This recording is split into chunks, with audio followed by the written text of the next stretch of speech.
நம்ம மயிலாப்பூர் சாய்பாபா கோயில ரெனோவேஷன் நடந்திருக்குன்னு எல்லாருக்குமே தெரியும். பிரம்மாண்டமா கோயில் கட்டிட்டு இருக்காங்க. கூடிய விரைவில் கும்பாபிஷேகம் நடத்த போறாங்க. உங்களுக்கு கோயில் எப்படி இருக்கும் பார்க்கணுமா? இதாங்க கோயில். இப்படிதான் பிரம்மாண்டமா வரப்போது. ஷீரடியில இருக்கிற மாதிரி உங்களால ஷீரடி போக முடியல, கவலை விடுங்க. நீங்க சென்னையில இந்த மயிலாப்பூர் கோயில்ல பார்க்கலாம். இதுக்கான மும்மரமான வேலைங்க நடந்துட்டு இருக்குங்க. கன்ஸ்ட்ரக்ஷன். அதே மாதிரி பாபாவை பார்த்த சந்தோஷமும் ரொம்ப ஹாப்பியா இருந்தது. அப்படியே பாபாவோட ஆர்த்திலையும் கலந்துக்கிட்டேங்க. ரொம்ப மன திருப்தியா இருந்தது. அப்படியே வெளியில வந்தா மேல அன்னதான் நடக்குது, போய் கலந்துக்கங்க சொன்னாங்க. மேல போய் பார்த்தா தெரியுது பிரம்மாண்டமான அன்னதான கூட கட்டியிருக்காங்க. பார்க்கவே எப்படி இருக்க பாருங்க. டேபிள், சேர், ஒரு கல்யாண பந்தி மாதிரி போட்டிருக்காங்க.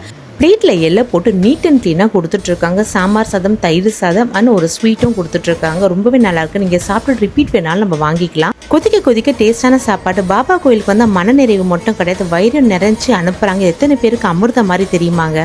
நம்ம சாப்பிட்ட பிளேட்ல இருக்க இலையை எடுத்து போட்டு நம்மளே பிளேட்டை வாஷ் பண்ணி வைக்கணும். இந்த விஷயம் எனக்கு ரொம்பவே பிடிச்சது. அன்னதானம் 12 மணிக்கு ஆரம்பிச்சு 1:30-2 மணி வரலும் போகும். ஆர்த்தி கலந்துக்கும் போது மிஸ் பண்ணாம அன்னதானம் ட்ரை பண்ணி பாருங்க. ஓம் சாய்ராம். இந்த மாதிரி யூஸ்ஃபுல் இன்ஃபர்மேஷனுக்கு மெட்ராஸ் இன்ஃபோ ஆண்டி ஃபாலோ பண்ணிக்கங்க.